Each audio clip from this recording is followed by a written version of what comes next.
मेरे प्रिय विद्यार्थियों नमस्कार। मैं अमन रघुवंशी प्रयोगशाला शिक्षक आप सभी के बीच अपनी प्रयोगशाला यूट्यूब चैनल पर पुनः उपस्थित हूँ। जी हाँ विद्यार्थियों, आज मैं इस वीडियो में आपको बताऊंगा अर्धवार्षिक परीक्षा के प्रश्न पत्र हल जो कि कक्षा 12वीं विषय हिंदी से रहेंगे।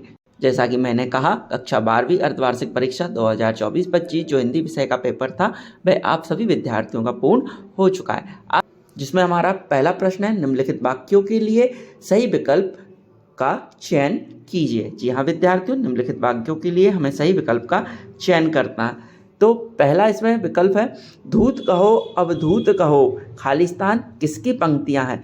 धूत कहो अवधूत कहो खालिस्तान तुलसीदास जी की पंक्तियां हैं। जी, आपके पहले विकल्प का ऑप्शन बा सही होगा। उसी तरह हम दूसरे विकल्प की ओर बढ़ते हैं।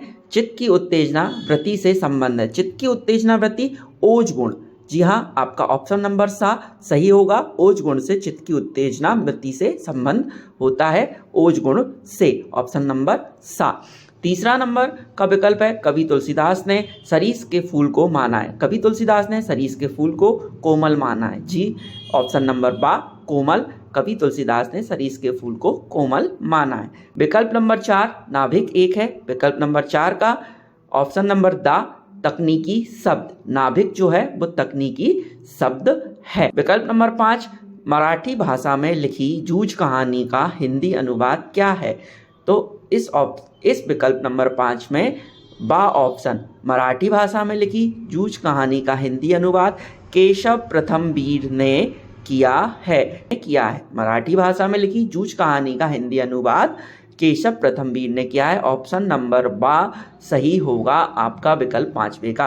विकल्प 6 का रेडियो नाटक में नहीं होते हैं। रेडियो नाटक में दृश्य नहीं होते हैं। जी हाँ विद्यार्थियों, ये बहुत ही सरल क्वेश्चन था कि रेडियो नाटक में क्या नहीं होता। तो रेडियो नाटक में दृश्य नहीं होता, बाकी ध्वनि, संवाद, पात्र ये सब की प्रस्तुत किया जा सकता है, लेकिन उसमें दृश्य को प्रस्तुत नहीं किया जा सकता। तो रेडियो नाटक में नहीं होते। तो ऑप्शन नंबर आ आपका 6 विकल्प का सही होगा, दृश्य।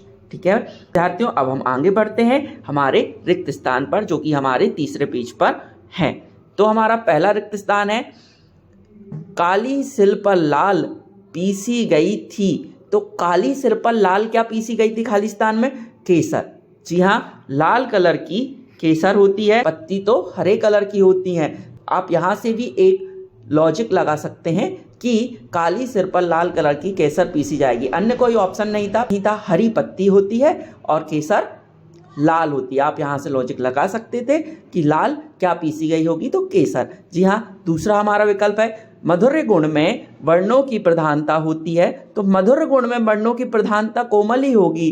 जी हाँ, किसी भी मधुर गुण में, मधुर आवाज में मधुर गुण के वर्णों की प्रधानता कोमल होगी, ना कि कठोर। ये भी बहुत सरल खाली स्थान था छात्रों आपके लिए। वहीं तीसरा है लुट्टन के माता पिता उसे खालिस्तान की उम्र में ही अनाथ कर गए थे। तो लुट्टन के माता पिता, ये आपने अध्याय में पढ़ा होगा, उसके माता पिता उसे 9 वर्ष की उम्र में ही अनाथ कर गए थे। जी हाँ, चौथा हम पढ़ते हैं खालिस्तान। खालिस्तान शब्द अंग्रेजी भाषा के पैराग्राफ शब्द का हिंदी प्राय है। जी हाँ, यहाँ पर पैराग्राफ जो शब्द है उसे हिंदी में क्या बोलेंगे? तो उसे बोलेंगे अनुच्छेद। जी हाँ, पांचवा मोहनजोदड़ो में लगभग कुएं थे तो 700। ये आपके इतिहास में भी दिया हुआ है मोहनजोदड़ो का पाठ। जी हाँ, 12वीं के सभी विद्यार्थी मोहनजोदड़ो का पाठ आपके इतिहास में दिया गया है। यह अलग से क्वेश्चन जरूर आया है, लेकिन आपने अगर इतिहास में पढ़ा होगा तो इसके आंसर आप सही लगा कर आए होंगे कि छठा खालिस्तान है। संवाद लिखते हुए खालिस्तान गायब हो जाता है। तो संवाद लिखते हुए लेखक जो है वो गायब हो जाता है। संवाद लिखते समय गायब हो जाता है तो लेखक गायब हो जाता है। अब हमारे 2 क्वेश्चन कंप्लीट हो चुके हैं, सही विकल्प रिक्त स्थान। अब हम तीसरे क्वेश्चन पे चलते हैं जो कि हमारा है सत्य और असत्य। जी हाँ विद्यार्थियों, प्रश्न नंबर 3 निम्नलिखित कथनों के समक्ष सत्य या असत्य लिखिए। तो पहला हमारा क्वेश्चन है सीधी सी बात छंदों के चक्कर में फंस गई। तो छंदों के चक्कर में सीधी सी बात फंस गई क्या? नहीं विद्यार्थियों, ये क्वेश्चन का आंसर असत्य होगा।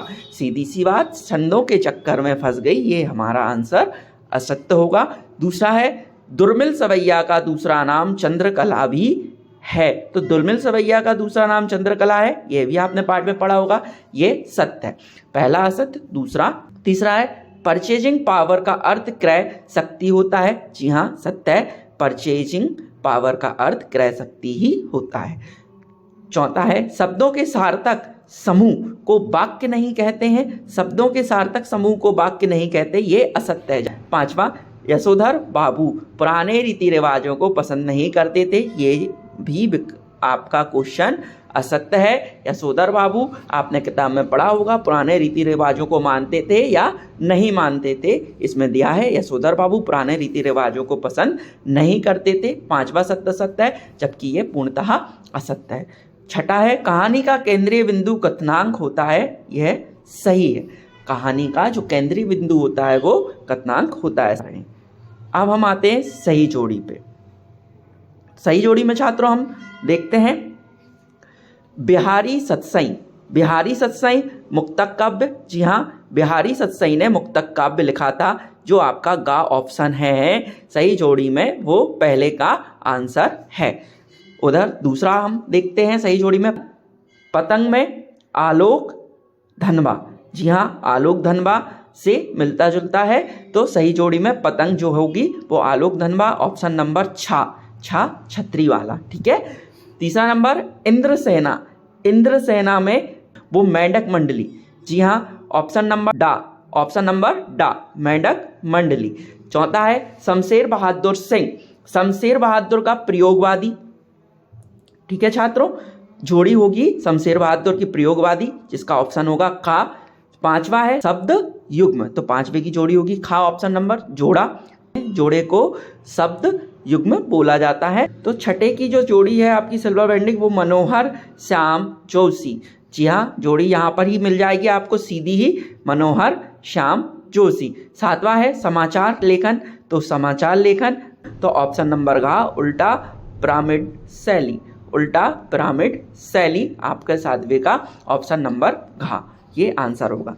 सही जोड़ी से आगे बढ़ते हुए हम आगे बढ़ते हैं एक शब्द के आंसरों में। प्रश्न नंबर 5, एक शब्द वाक्य में उत्तर लिखिए। पहला है सरोज स्मृति नामक रचना किस कवि ने की थी? तो सरोज स्मृति नामक जो रचना है कांट त्रिपाठी निराला द्वारा की गई थी। दूसरा, एक शब्द और एक वाक्य में क्वेश्चन है, जिस काव्य के छंदों का पूर्वापर संबंध ना हो उसे क्या कहते हैं? तो उसे मुक्तक काव्य कहते हैं। ठीक है छात्रों, उसे मुक्तक काव्य कहते हैं। तीसरा है दूरदर्शन कार्यक्रम संचालक अपाहिज से किस प्रकार के प्रश्न पूछते हैं? उनके दुख के बारे में। जी हाँ, दूरदर्शन जो कार्यक्रम एक चलता है, टीवी पर संचालित होता है, उसमें जो अपाहिज विकलांग लोग होते हैं उनसे उनके दुखों के बारे में प्रश्न पूछे जाते हैं। वही चौथा है खड़ी बोली का पहला महाकाव्य कौन सा है? तो खड़ी बोली का पहला महाकाव्य प्रिय प्रवास। जी हाँ छात्रों, खड़ी बोली का पहला महाकाव्य प्रिय प्रवास। पांचवा है किशन दा का वास्तविक नाम क्या था? तो किशन दा का वास्तविक नाम था कृष्णानंद पांडे। कृष्ण आनंद पांडे, कृष्ण आनंद पांडे किशन दा का वास्तविक नाम था। छठा है भक्तियन के ससुराल के गांव का नाम बताइए। भक्तियन के ससुराल के गांव का नाम हंडिया था। जी हाँ, भक्तियन के ससुराल के गांव का नाम हंडिया था। भारत की पहली वेबसाइट कौन सी थी? भारत की पहली वेबसाइट थी इंडिया वर्ल्ड। सातवां क्वेश्चन है भारत की पहली वेबसाइट थी इंडिया वर्ल्ड। ठीक है छात्रों, आपके ये पांचों क्वेश्चन पूर्ण होते हैं। यहाँ पर सही विकल्प, रिक्त स्थान, सत्य सत्य, सही जोड़ी और पांचवा क्वेश्चन एक शब्द एक वाक्य में उत्तर। ठीक है, आगे बढ़ते हैं। प्रश्न नंबर 6 से प्रश्न नंबर 15 तक आप सभी विद्यार्थियों को 2 अंक वाले क्वेश्चन मिलेंगे। वहीं अब हम सभी विद्यार्थियों को 16 नंबर प्रश्न से लेकर 19 नंबर प्रश्न तक आपको 3-3 अंकों वाले प्रश्न आए थे। 19 नंबर के प्रश्न का पहला उत्तर मैं आपको यहाँ पर बता देता हूँ। यहाँ पर पेपर में दिया हुआ है, निम्नलिखित अपठित गद्यांशों को पढ़कर नीचे लिखे प्रश्नों के उत्तर लिखिए। तो प्रस्तुत गद्यांश में रीढ़ की हड्डी किसे कहा गया? तो विद्यार्थी जीवन को मानव जीवन की रीढ़ की हड्डी कहा जाता है।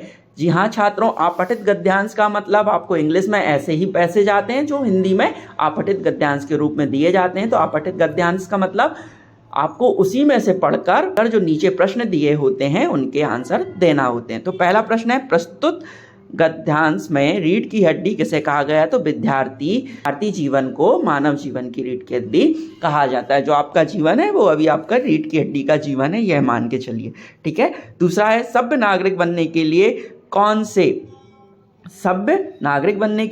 कौन से गुण होना चाहिए? धैर्य, साहस, ईमानदारी, लगनशीलता।